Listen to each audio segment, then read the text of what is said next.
Just we are going to teach and learn the subject human anatomy, how the a student of BHMS first, and today's chapter is intermediate muscles of the palm,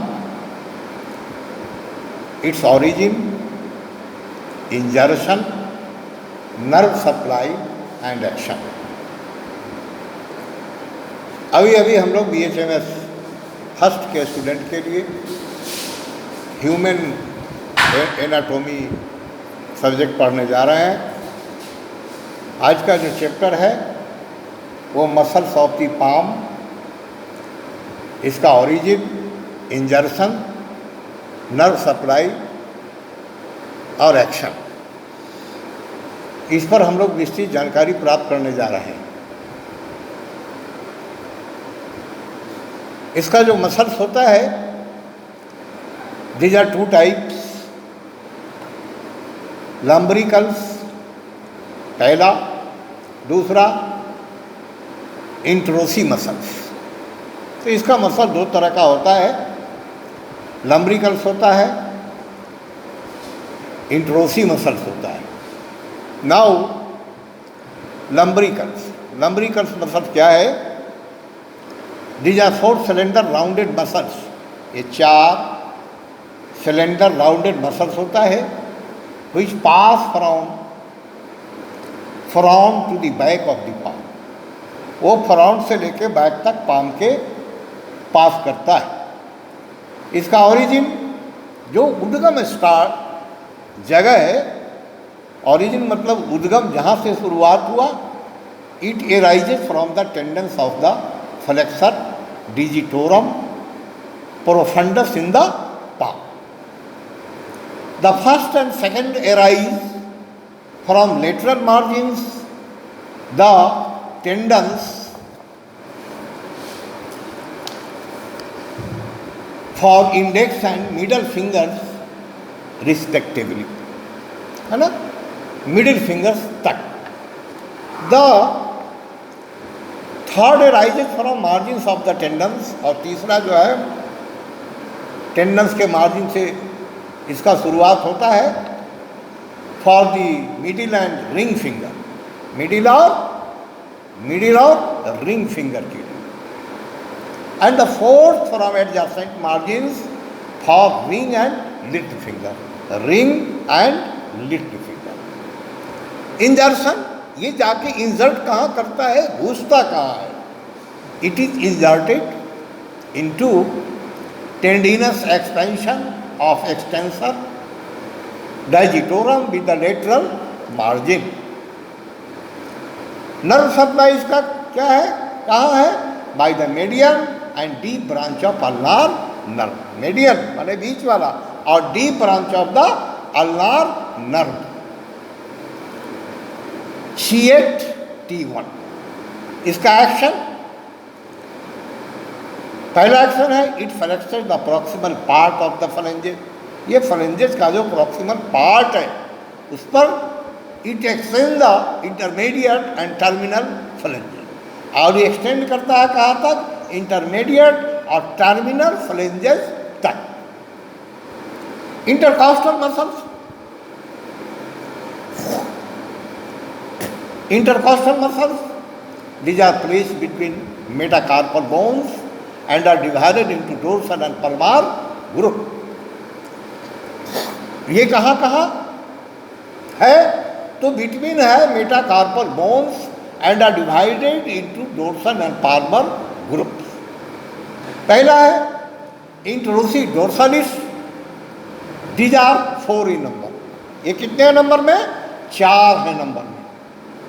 origin, इसका उद्गम start स्थान कहाँ से है? This arises by 2 heads, arise करता है 2 head से, from adjacent side of metacarpal bones. Insertion, this insert into the base of the first phalanges. ये इंजर्ट कहाँ करता है? Base of the first phalanges and into dorsal digital expansion, into dorsal digital expansion.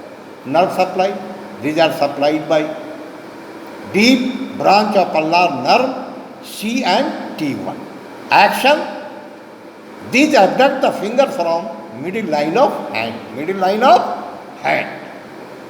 दूसरा है पल्बार इंट्रोसी, these are 4 in number, ये संख्या में 4 होता है, on interior surface of metacarpal bone के इंटीरियर सरफेस में।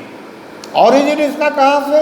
With exception of fast it arises from entire length of metacarpal bone of the finger. इंजर्शन, it is inserted into dorsal digital expansion on the corresponding side. इसका nerve supply by deep ulnar nerve C8 T2, action क्या है इसका? It एब्डक्ट्स the finger, ये finger को abduct करता है। अब anatomical snuff box क्या होता है? Anatomical snuff box during the full extension of the thumb को पूरा फैलाने के क्रम में ये ट्रेंगुलर डिप्रेशन इज प्रोड्यूस्ड, एक तिकोना डिप्रेशन प्रोड्यूस होता है between the tendons of extensor pollicis longus and extensor pollicis brevis on the lateral aspect of the wrist and the depression is termed as the snuff box. और ये जो depression है उसी को snuff box कहा गया। अगला थोड़ा और हम लोग पढ़ ले, muscles of the scalp, SCALP scalp, epicranius, उसका दूसरा नाम क्या है? Epicranius. Muscles of the scalp occipitofrontalis, दूसरा क्या है? Temporoparietalis. तो ऑक्सीपिटो फ्रंटलिस क्या है? It is a broad musculofibrous layer covering the top of the skull, जो टॉप ऑफ द स्कल को कवर करता है, from the nuchal line of the eyebrows. It consist of 4 bellies, इसमें 4 bellies होते हैं, 2 occipital और 2 frontal. Occipital belly, it is thin and quadrilateral, quadri 4 in shape. इसका origin, it arises by tendinous fibres. ये arise कहाँ से करता है? टेंडिनस फाइबर से। पहला है from the lateral 2/3 of the posterior nuchal line and from the mastoid part of the temporal bone. दूसरा है frontal belly, it is adherent to the superficial fascia. Superficial fascia, it has no bony attachment, इसमें कोई bony attachment नहीं होता है। Its medial fibers are continuous with the fibers of the procerus.